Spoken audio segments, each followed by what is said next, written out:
More than 40 people saw David Sharp dying on Everest. But no one stopped to help him. David Sharp left England with a dream: to conquer Mount Everest.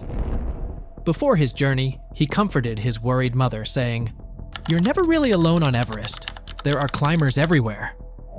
However, the reality on the mountain proved much different. The chilling truth is that, despite the crowd of climbers, safety can be an illusion, as seen in the more than 200 frozen bodies that still lie scattered along the path to the top. David Sharp had already tried to climb Everest twice, but had to turn back each time. On his third attempt, he felt more determined than ever. Sharp was no beginner. The 34-year-old Brit had previously climbed Europe's Mount Elbrus and Africa's Kilimanjaro. He had even been invited by a seasoned expedition leader to try Everest after impressing him with his quick climb of Cho Oyu, another Himalayan giant. This time, however, Sharp decided to go alone, without a team and without oxygen. A fellow climber had advised him against using bottled oxygen, claiming it would just slow him down. Ignoring the dangers of the death zone, where the lack of oxygen has claimed countless lives, Sharp chose to make his ascent without it. On the night of May 13th, he began his solo climb. Throughout the following day, other climbers saw him making his way up, but no one knew if he had actually reached the summit. One landmark on Everest is known as the Green Boots Cave. It's named after an Indian climber who froze to death there in 1996, leaving his body and bright green boots as a permanent marker for others. Sharp knew the place well. He had passed by it on his first Everest attempt in 2003. But this time, on the night of May 15th, things took a horrifying turn. A group of climbers reached the cave and got a shock.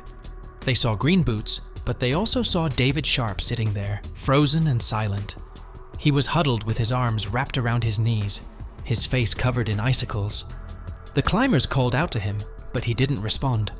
They assumed he was already in a coma and moved on without even radioing for help. Just 20 minutes later, another group came across Sharp. This time, he waved weakly but didn't say a word. They urged him to get up, but he didn't move. Throughout that day, nearly 40 climbers passed by David Sharp, some trying to speak to him. His condition varied in their reports, but the result was always the same. No one stayed to help.